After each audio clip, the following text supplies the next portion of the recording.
Testăm Geico-Wert Inco de 500 de newtoni și cu valoșile tot Inco Chrome Vanadium pe așa o boroană care a stat de mult și e greu de ciucit. Acumulator de 4 amperi. Așa. Să încercăm să vedem ce va face.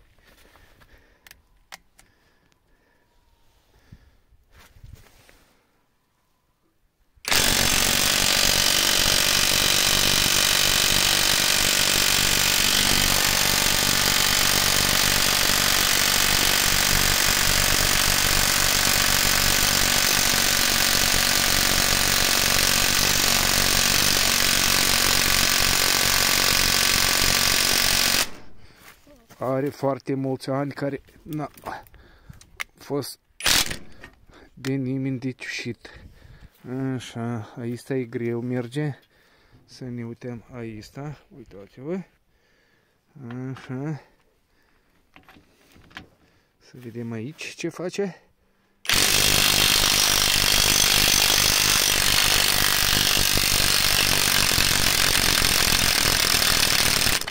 Așa, trebuie de ținut, dacă o mână e greu. Să vedem aici.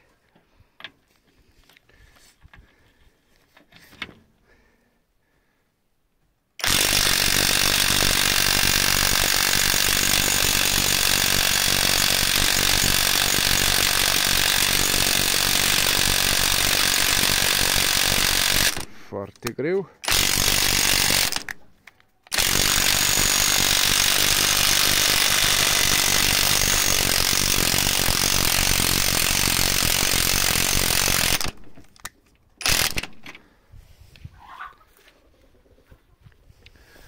Aici.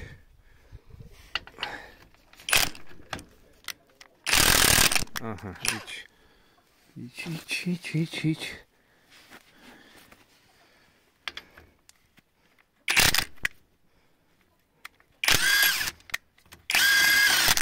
Aici am deșit de acum.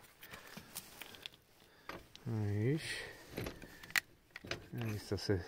Ia să mai încercăm o dată aici. Aici e și pălit.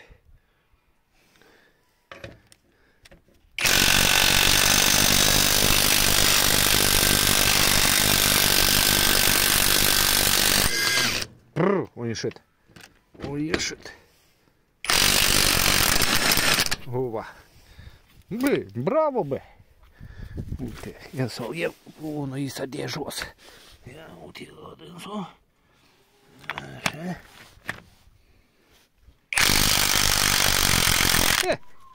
Ușor.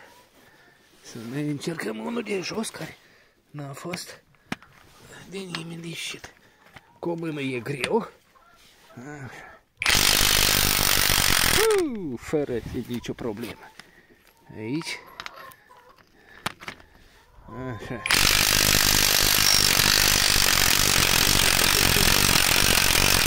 Trebuie de ținut. Nu.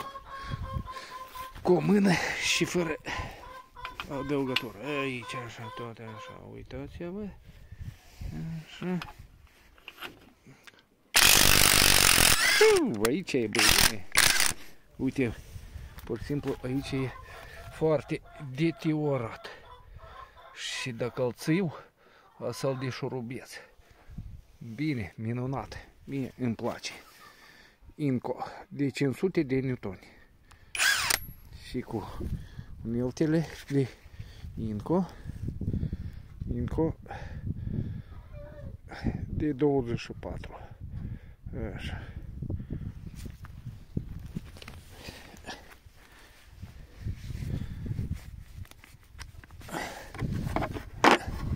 Așa. Și bine.